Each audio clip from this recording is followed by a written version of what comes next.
del libro de Apocalipsis, capítulo 14, versículo número 6.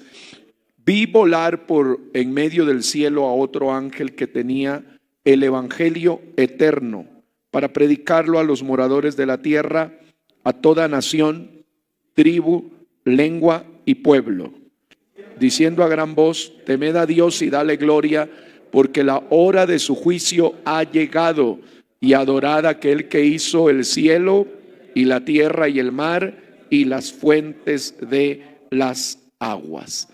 En Apocalipsis 14 nos encontramos en el versículo 6 y vamos a analizar, aleluya, el mensaje de ¿cuántos ángeles? Diga, el mensaje de los tres ángeles. Tres ángeles.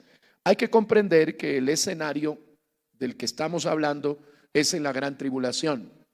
Hay que comprender que los hechos apocalípticos que se describen en el libro de las Revelaciones tienen un orden cronológico, pero no necesariamente es sucesivo de acontecimientos. Ya les hemos explicado que hay acontecimientos que están en un capítulo, que sucedieron en otro capítulo o que sucederán en uno posterior. No es lo mismo leer el libro de Apocalipsis que el libro de los Hechos de los Apóstoles, donde hay una organización más histórica y detallada en actos y tiempos que los sucesos apocalípticos, que tienen el propósito de revelar las condiciones que vendrán, pero con símbolos, y hay escenarios distintos, porque un mismo texto de la Biblia se puede estar refiriendo a una escena que sucede en la tierra y paralelamente otro escenario en el cielo. Mientras el mundo esté en una tribulación grande, la iglesia estará en una boda celestial. Mientras el mundo esté enfocado y desvelado y engañado por el anticristo en sus 3 años y medio de supuesta paz, la iglesia estará en un tribunal no de juicio, sino de reconocimiento y de valoración a las obras que ha hecho. Entonces vamos a hablar de Apocalipsis 14:6. Dice: vi volar por en medio del cielo a otro ángel. Cuando nosotros hablamos de que los ángeles vuelan, hay que comprender. Apocalipsis 14:6 dice: vi volar. No nos extrañemos entonces que si los ángeles de manera literal vuelan, no nos extrañemos, porque hay ya una identificación en el Antiguo Testamento que esto es así. Incluso no entro en detalles, pero le hago un recuerdo. Cuando el arca del testimonio fue cubierta por una urna de oro puro y en su parte superior habían ¿qué? ¿Qué habían? 2 querubines que se miraban el uno al otro, y ¿qué hacían? Ellos cubrían con sus alas lo sagrado. Eso es una tipología y una muestra ilustrativa que los ángeles tienen ¿qué? Alas, y que los ángeles tienen esa capacidad de ¿qué? De volar. Dice la palabra del Señor: vi volar por en medio del cielo a otro ángel que tenía el evangelio eterno. El evangelio eterno, para predicarlo a los moradores de la tierra, a toda nación, a toda tribu, a toda lengua y a todo pueblo. Y allí es que nos vamos nosotros a detener. No tanto nos vamos a detener en las alas de los ángeles, sino en lo que llevan los ángeles. La palabra evangelio viene del término evangelión, y también, aleluya, eso es del griego, y del latín evangelium o evangelium, y del castellano evangelio, o también se traduce como la buena nueva o buena noticia. Entonces, cuando nosotros hablamos de el evangelio, se le añade la palabra eterno. Le pregunto, ¿el evangelio es eterno, sí o no? ¿Sí o no? El evangelio es eterno, claro. El evangelio es eterno, lo dice la Biblia. Y usted se puso a dudar. El evangelio es eterno. Pero ¿sabe por qué viene la duda? Porque usted dice, pero ¿quién fue el primer predicador del evangelio? El Señor Jesús, indudablemente. Pero Jesús predicó el evangelio ¿hace cuántos años? Hace 2000 años. ¿Y hasta cuándo se predicará el evangelio? Hasta que sea levantada la iglesia. Entonces, esa es la concepción y la explicación de la funcionalidad de la funcionalidad es la palabra más correcta, desde la perspectiva de la gracia y en el momento en que vivimos nosotros. Acuérdense que nosotros estamos bajo una dispensación llamada gracia, que inició en el día del Pentecostés y se termina cuando la iglesia sea levantada. Pero Dios no termina su trato salvífico antes del día del Pentecostés y todo lo que venga después. Sí está claro, ¿verdad? Por eso se considera que el evangelio eterno. Aclaro con esto de que nosotros predicamos que la iglesia va a ser levantada y que nos vamos con el Señor y que esa es la mejor y mayor esperanza. No le estamos diciendo al creyente, hermano, si ya no se va con esta, espérese a la segunda vuelta, porque eso es generarle una expectativa no real. Nosotros pertenecemos a esta etapa de la historia de la vida y nosotros nos vamos con Él. Nos vamos con Él. Eso es una gran realidad. Entonces usted dirá, ¿por qué el evangelio es eterno? Bueno, le vamos a explicar algunas de las razones. Porque el dueño de la buena nueva es eterno. Porque el que da la buena noticia no tiene principio de días ni fin de años. Por eso el evangelio es eterno. Porque el evangelio eterno se origina en Él. Porque el dueño del evangelio es Él. Y Jesucristo es Dios. Jesucristo es eterno. Le voy a dar unas citas que le van a servir. ¿Qué dice Gálatas 1, 7 y 8? No es que haya otro evangelio, sino que hay algunos que os perturban y quieren pervertir ¿qué? El evangelio. No hay otro evangelio y otros quieren pervertir el evangelio. Pero aún si nosotros mismos o un ángel del cielo os anunciara un evangelio diferente, tal persona o tal ser sea considerado como ¿qué? Como anatema, que quiere decir maldito. Entonces, ¿quién es considerado así? El que anuncia un evangelio diferente, el que pervierte el evangelio de Cristo. ¿Por qué? Porque no hay otro evangelio. Diga gloria al nombre de Jesús. No hay otro evangelio porque no hay otro Dios. Si hubiese dos dioses, habrían dos evangelios.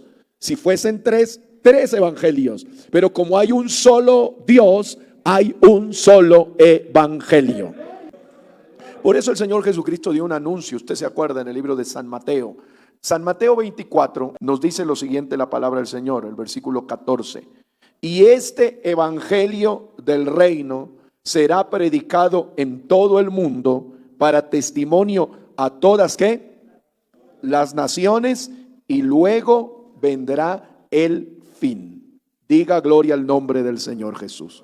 Aleluya. Esa explicación, cuando el Señor Jesús está hablando en San Mateo 24, San Mateo 25, aleluya, esos dos capítulos, Él está dando un mensaje a quién, especialmente a quién le está hablando, al pueblo de Israel, al pueblo de Israel. Por eso una hermana en una ocasión, ella estaba embarazada y con una pregunta muy sincera me dice, hermano pastor, explíqueme ahora con el tema de los terremotos, con el tema de las pestes que se están viniendo, ¿por qué dice aquí la palabra de Dios? Ay de las que estén encinta, ay de las que estén esperando hijos.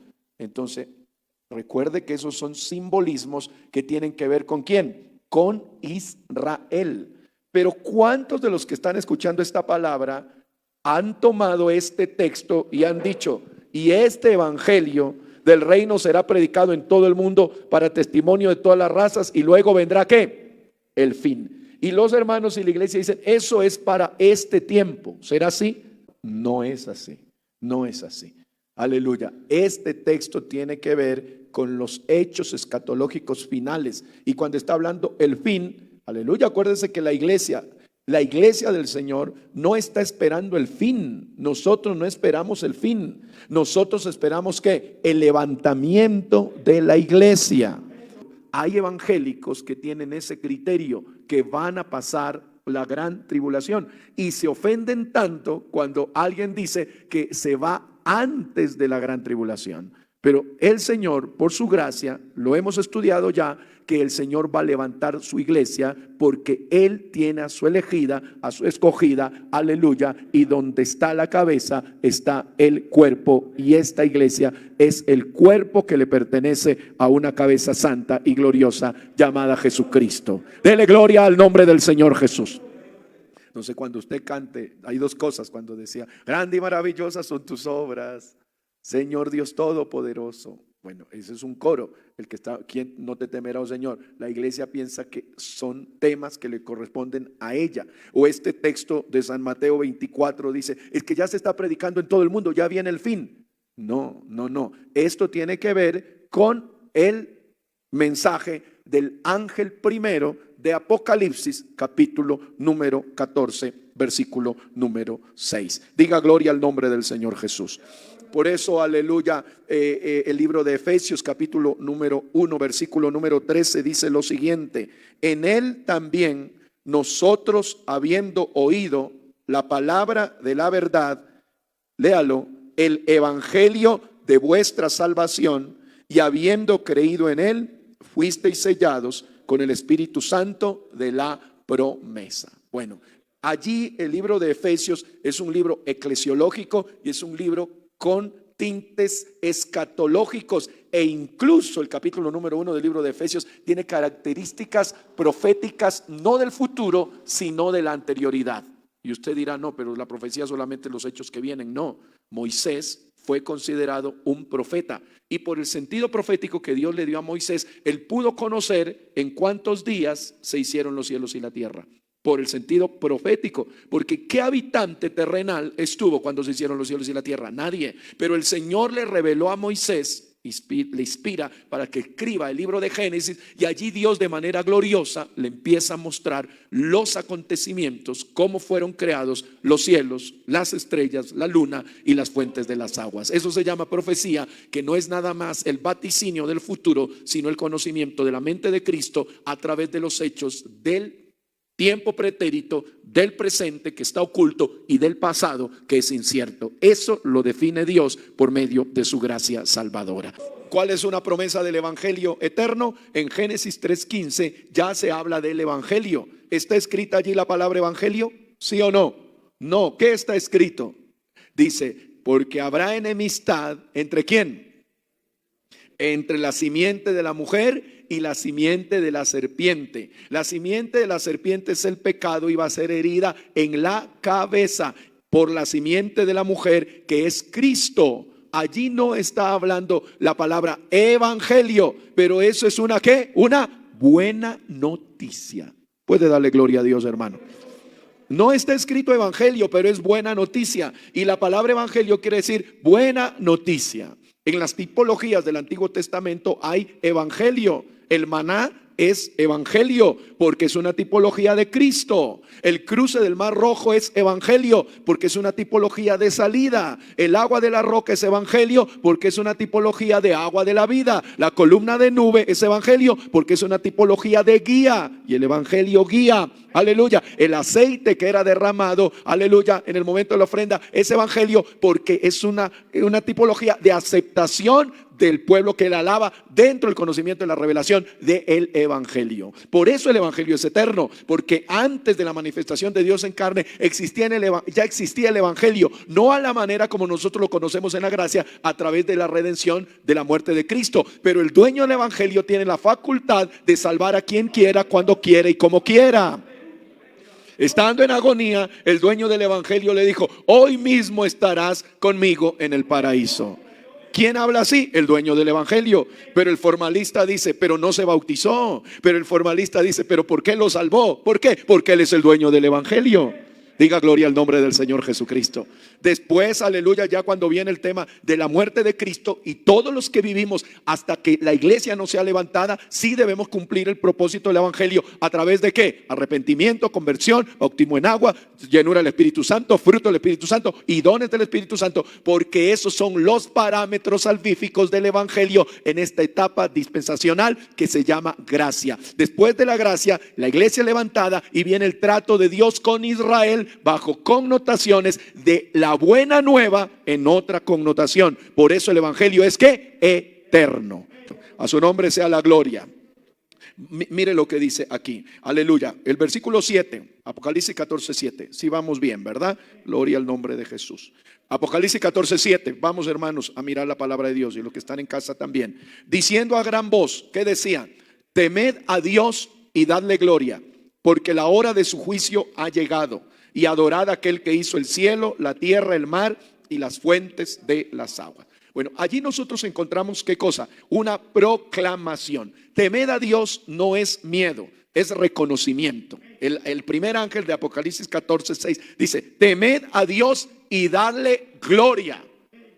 Ese texto está basado ¿para quién? Para los que se marcaron con el número de la bestia. ¿Sí o no? No, porque vamos a ver que los otros ángeles totalmente dan una descripción de qué le sucede a los que reciben la marca. Estos son a las personas pertenecientes a Israel que reconocieron a Jesús judío como el Mesías Salvador. Les dice: teman a Dios y denle ¿qué?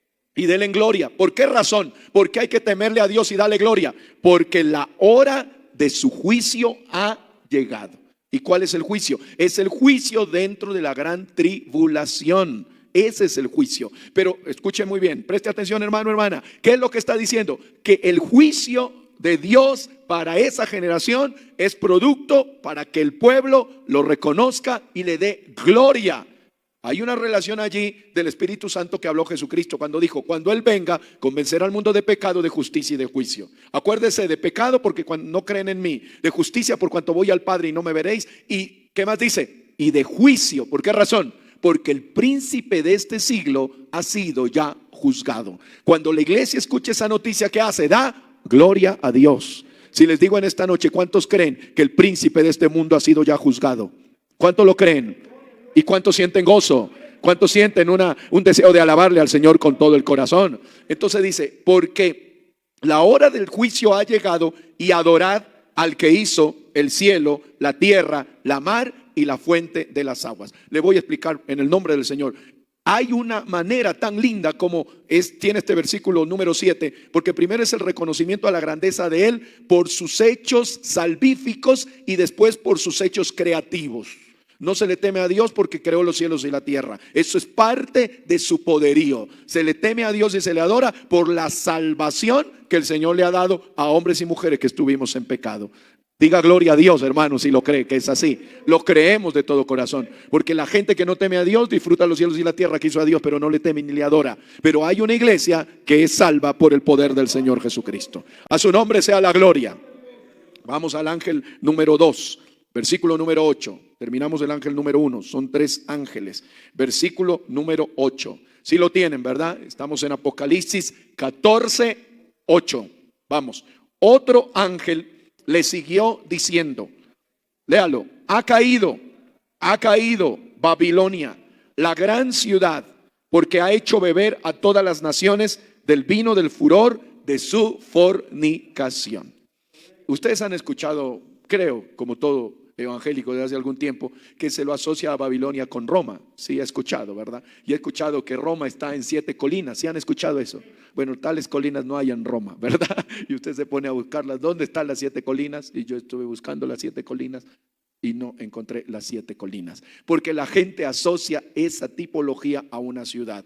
La gente a veces trata de pensar o asociar ideas y quiere forzar para que la Biblia diga lo que él quiera decir. Babilonia no es una ciudad en particular en este tiempo, sino es un sistema que está moviéndose en el mundo entero. ¿Sabe por qué? Bueno, le voy a explicar un poquito. La palabra Babilonia quiere decir ciudad de Babel, Babel, no de papel, Babel.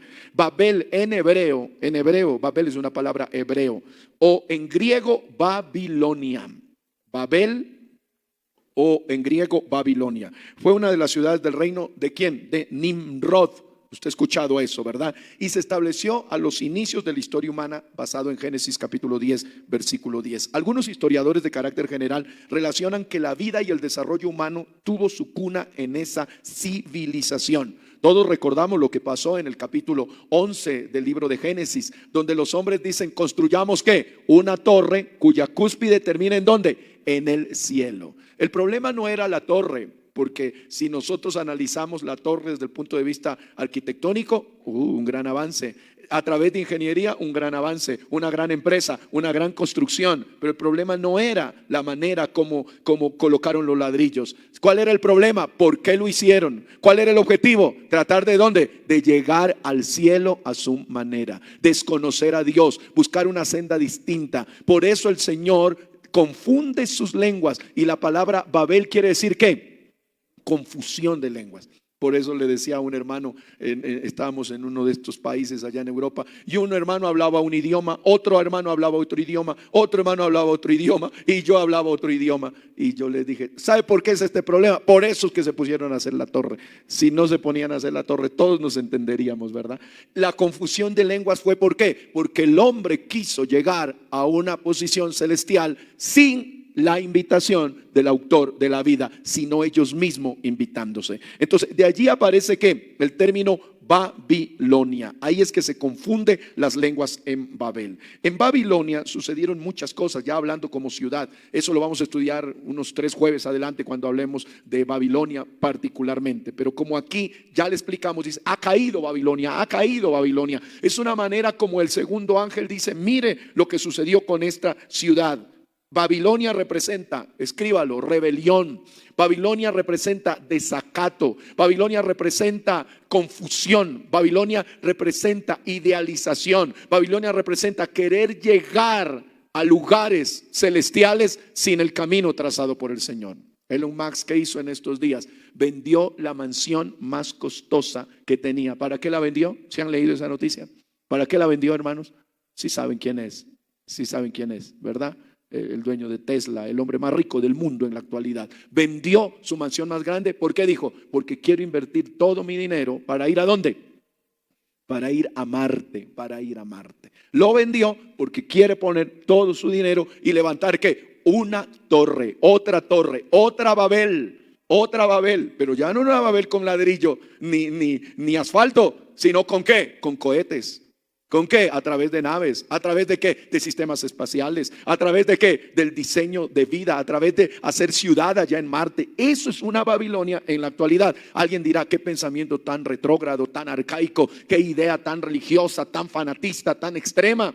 Bueno, nosotros sabemos que el hombre siempre ha querido conquistar muchas cosas, pero Dios lo puso el hombre en este planeta llamado Tierra. Y si Dios quisiese que el hombre viviese en Marte, en Júpiter o en Plutón, tendría que Dios mismo haber dejado los caminos para llegar. Pero el hombre fue creado ¿de dónde? Del polvo de la tierra. ¿Para que viva en Marte? ¿Para que viva en Plutón? No, el hombre fue creado del polvo de la tierra para que viva en la tierra. Lo que pasó con Babilonia o con Babel en Génesis 11 se está repitiendo en este tiempo cuando el hombre quiere llegar al cielo a su manera o con su estrategia. Por eso, aleluya, dice la palabra de Dios que los que bebieron del vino de su furor, en Proverbios 31:4 dice, no es de los reyes, oh Lemuel, no es de los reyes beber vino ni sidra, no sea que bebiendo olviden la ley y perviertan el derecho de los afligidos. Da la sidra al desfallecido y el vino al amargado de ánimo. Beban y olvídense de necesidad y de su miseria no se acuerden más. ¿Qué es lo que dice aquí el segundo ángel? Ha caído la gran ciudad de Babilonia porque ha hecho beber, léalo fuerte hermano, porque ha hecho beber ¿qué? A todas las naciones del vino del furor ¿de qué? De su fornicación. Ustedes habrán leído algo de la historia. En Roma siempre estuvieron los papas, pero en el siglo XIV ellos vivieron en la ciudad de Aviñón, Francia, y la iglesia de Beaucaire está a 30 minutos de Aviñón. Y nosotros llegamos allá a la ciudad de Aviñón, y donde gobernaron 70 años. Y allí para conocer cómo era la casa donde vivían y todos unos salones impresionantes donde guardaban todo el tema económico, cómo vivían, dónde comían. Era un sistema que seguía operando de una manera portentosa en el mundo. Hasta llegaron a decir que la autoridad papal, ¿sabe cuál era la disputa? Que toda autoridad civil tiene que ser juzgada por una autoridad espiritual, pero ninguna autoridad espiritual debe ser juzgada por autoridad humana. ¿Cómo le parece ese juego de palabras? O sea que ellos podían juzgar a todo rey, a todo principado y a toda persona con autoridad humana, pero a ellos no había ningún humano que los juzgue. Eso quiere decir haber llegado a una altura de pensar que son ¿qué? Totalmente perfectos y que nadie los podía juzgar. Por eso decían voz del Papa, voz de Dios, y todo lo que diga era indefectible. La palabra del Señor dice que el sistema babilónico hizo beber el vino de su furor. ¿Por qué Babilonia cae? ¿Por qué? Porque durante los siglos las naciones han bebido de sus doctrinas. Y no solamente hablemos de la doctrina que tiene su sede en Roma, no, hablemos de las doctrinas que se originan en otros sistemas, porque no solamente es una doctrina, son varias doctrinas, porque ha fornicado con varias religiones. Una religión empezó a fornicar con otras religiones y salieron pensamientos, dogmas, ideas y criterios. Por eso hay personas que ya no se creen que son seres humanos, y un hombre dejó de considerarse esposo de su esposa en Londres. ¿Y sabe qué? Ahora él cambió y ya no es el esposo de la señora tal, sino es un dálmata y actúa como un perro dálmata, y ya no camina con sus dos piernas como normal, sino que ya empieza a moverse como un perro. Y dicen: qué avance, qué desarrollo, cómo el ser humano se profundiza tanto. ¿Cómo le parece? Esos dogmas donde el sistema humano está colocado arriba. Uno estuvimos allí caminando por uno de los parques de Europa, y ¿sabe qué es lo que encuentra? Usted ya no encuentra niños, y si son niños son latinos. Encuentra más mascotas en los parques que niños. ¿Por qué? Porque están diciendo que el nuevo sistema es ese, que hay que darle prioridad a las mascotas, que todos los queremos, lo que nos gusta las mascotas, pero no están en una posición de darle más cuidado que a un ser humano, que a un niño. Le dan mucha atención a un animal, y a un ser humano se puede estar acabando muriendo y no les interesa. Ese es un sistema de pensamiento que afecta ¿a qué? A la humanidad, porque dicen: esto es un gran avance, pero el Señor, aleluya, vino a morir en la cruz del Calvario por seres humanos, y los vino a lavar con su sangre para que le invoquen y le alaben su santo nombre. ¿Cuántos quieren darle un aplauso al Rey de Gloria? ¿Cuántos le aplauden al Señor con todo el corazón? Aleluya. Oh, la palabra de Dios dice o el diccionario, ¿qué es el furor? Es la agitación, es la violencia, es el ánimo producido por una contrariedad, es el enfado. Jeremías 51:7 dice: copa de oro fue Babilonia de la mano de Jehová, que embriagó a toda la tierra. Del vino bebieron los pueblos, se aturdieron por tanto las naciones. ¿Qué quiere decir la palabra aturdido? ¿Qué quiere decir aturdido? ¿Qué quiere decir aturdido? Cuando alguien está aturdido, cuando está preocupado, pierde el control, le hablan por aquí, le hablan por allá. Usted se ha dado cuenta, a veces las mamitas que tienen 3, 4 niños, y le habla el uno, le habla el otro, y a veces no son niños, ya son de 15, de 20 años. Mamá esto, mamá lo otro, mamá. ¿Y cómo está la mamita? Aturdida. Entonces dice la Biblia, aleluya, que Babilonia hizo que los pueblos se aturdan. Hizo que los pueblos se sientan turbados, porque todo el mundo una nueva doctrina, todo el mundo un nuevo criterio. Eso está pasando en este tiempo, ¿sí o no? La gente se levanta con filosofías extremistas que podían haber resultado impensables hace 20 años nada más, pero como va este tema, cada día se acelera y la sociedad está totalmente aturdida. Babilonia es un sistema político, religioso, filosófico, inmoral. Aleluya. Vamos al tercer ángel. Aleluya. Versículo número 9. Diga gloria a Dios. Apocalipsis 14:9. Estamos estudiando los 3 ángeles con sus mensajes. El primero, un mensaje de adoración. Temed a Dios y dale gloria. La hora de su juicio ha llegado. Segundo, ha caído Babilonia. Ha caído. Un mensaje de ¿qué? De saber lo que había pasado. ¿Y por qué cayó? Porque todas las naciones bebieron el vino de su furor, que significa el sincretismo, que significa haber dejado a Dios a un lado. Versículo número 9. Vamos a leerlo fuerte. Y el tercer ángel dice, lo siguió diciendo a gran voz: si alguno, léalo fuerte, si alguno adora a la bestia y a su imagen y recibe la marca en su frente o en su mano, ¿qué dice? Él también beberá del vino de la ira ¿de quién? De Dios, que ha sido vaciado puro en el cáliz de su ira, y será atormentado con fuego y azufre delante de los santos ángeles y del Cordero. La gran tribulación va a ser un momento muy complejo en que la gente, en vez de volverse a Dios, se va a llenar ¿de qué? De ira contra Dios. Porque el enemigo le va a meter una idea filosófica humanística de rebelión, y le va a decir a las naciones, y los presidentes en las naciones hablarán en la sede de la ONU en Nueva York, o también en Suiza, y se reunirán en los países de la OTAN, y empezarán a hablar humanamente y a decir: lo que viene de arriba es malo, preparémonos para una guerra contra los que están arriba, porque desaparecieron millones de personas y los llevaron secuestrados y ahora vienen a destruir la tierra. Ese será el mensaje que ya se ve hasta en las series de televisión. Los productores de cine ya están haciendo un guión de lo que va a pasar en los últimos tiempos. Y eso no es que tienen creatividad. Hay muchos creadores de películas apocalípticas que ellos no las escriben en ayuno y en oración y obedeciendo a Dios. No, son personas, uno de ellos que se mete en una cámara secreta y pasa 2 y 3 días allí y empieza a mirar todo lo que va a suceder. ¿Y quién inspira? No es el Espíritu Santo. A la iglesia la inspira el Espíritu Santo, pero afuera no, es el espíritu de engaño. Satanás siempre victimizándose y va a decir que lo que viene de arriba es malo, pero el escritor de Santiago dice que toda dádiva y todo don perfecto viene de lo alto, del Padre de las luces, de nuestro Dios todopoderoso. Sí, sería bueno que lo adore, apláudalo con todo su ser. Adórelo con todo su ser, aleluya.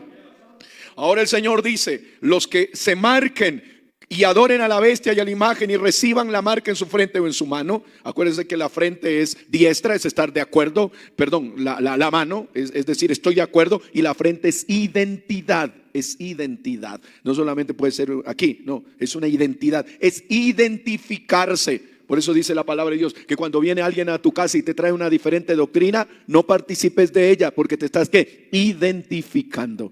Nosotros no debemos ser fanáticos y extremistas, pero sí tener discernimiento. Y hay cosas con las cuales no nos podemos identificar, porque el Señor nos ha dado un sello de aprobación, que es el poder del Espíritu Santo. Pero dice, cuando la persona se deje marcar en la frente y en la mano y sigan a la bestia y a la imagen, versículo número 10, él también beberá ¿de qué? Del vino de la ira de Dios. ¿Qué hace un cuadro comparativo, verdad? Babilonia hizo que beban un vino para causar turbación, inmoralidad, destrucción, desenfreno, libertades sexuales, inmoralidades, una cantidad de filosofías destructivas, y les dijo tengan, beban, y embriagó al mundo entero con filosofías erradas.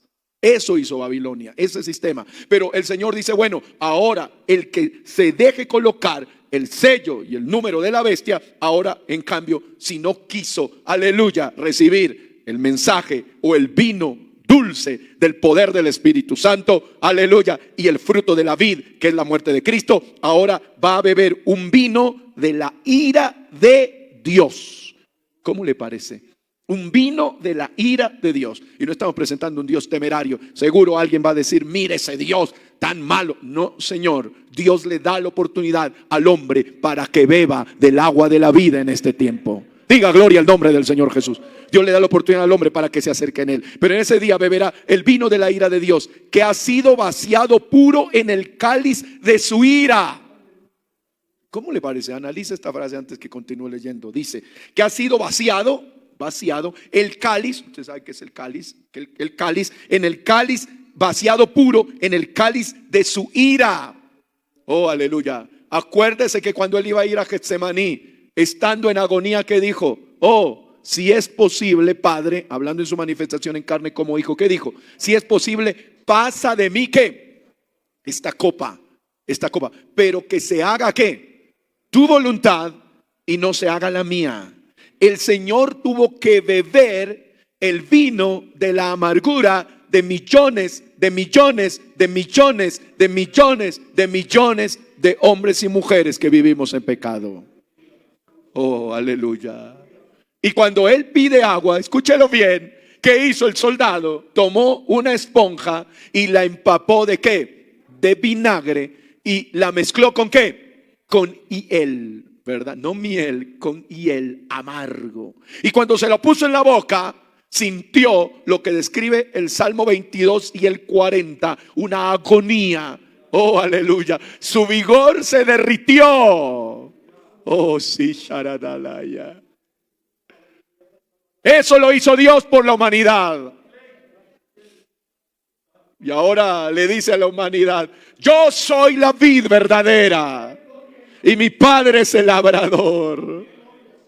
Y cuando reciben el Espíritu Santo, la gente les dice: estos están ebrios porque tomaron mucho vino. Y ellos responden: no estamos ebrios porque recién son las 9 de la mañana. Lo que nos está pasando fue lo descrito por el profeta Joel: en los postreros días, dice Dios, derramaré de mi espíritu sobre toda carne. La persona que se deje y que le obedezca al anticristo, a la bestia, que se marque con su número en la frente, en su mano, va a beber el vino del cáliz de la ira de Dios. Y la persona que se coloque, que se deje colocar el sello del poder del Espíritu Santo, va a beber no el vino de la ira del Señor, sino el vino de la gracia, del perdón, del favor y del amor de Dios. Y dice: aquellas personas serán atormentadas con fuego y azufre delante de los santos ángeles y del Cordero. El tormento, aleluya, creo que a todos alguna vez nos dolió una muela muy fuerte, que es uno de los dolores más fuertes que le llegan al ser humano. Y un día me decía el odontólogo: mire, pastor, este dolor es tan intenso que hay personas que han llegado desesperadas y han dicho, muchas damas, este dolor es peor que cuando alguien va a dar a luz. Me decía un profesional en esa área, porque es un dolor tan tremendo. Y yo le dije, y él me dijo: este dolor que sienten estos pacientes es un dolor tormentoso. Y él mismo me decía: o sea que así va a ser las personas que se dejen marcar por el número de la bestia. Sí, van a vivir un tormento, no de un día, sino un tormento eterno. Y a veces la gente piensa que esto es juego. Y dice: si quiero oro, si no quiero no, si quiero ayuno, si no quiero no, si quiero canto no. No le estamos poniendo miedo, pero es una gran verdad. Es mucho mejor beber el vino dulce de la gracia y la misericordia. Oh, oh, aleluya. Oh, por eso dice la palabra de Dios en Sofonías 1:14: cercano está el día grande de Jehová, cercano y muy próximo. Es amarga la voz del día de Jehová, gritará allí el valiente. ¿Cómo le parece?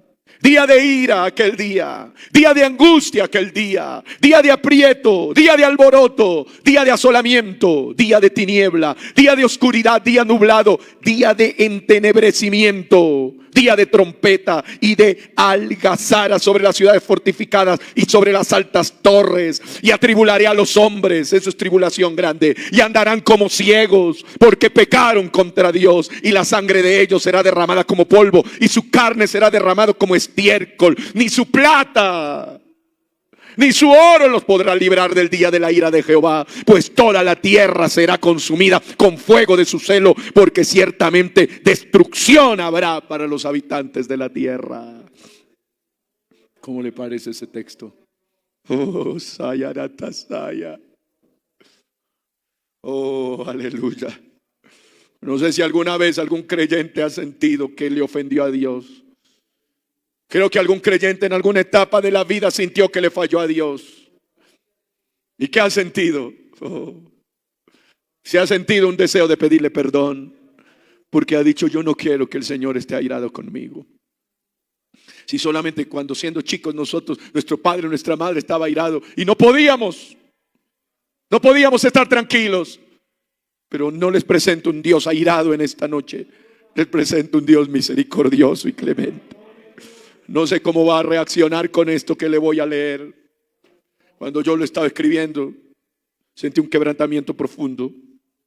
Creo que usted también, porque tiene el Espíritu Santo. Porque Cristo, mire, le voy a leer con una inspiración de Dios. Cuando éramos débiles, a su tiempo murió por los impíos. Ciertamente, apenas morirá alguno por un justo. Con todo, pudiera ser que alguno osara morir por el bueno. Mas Dios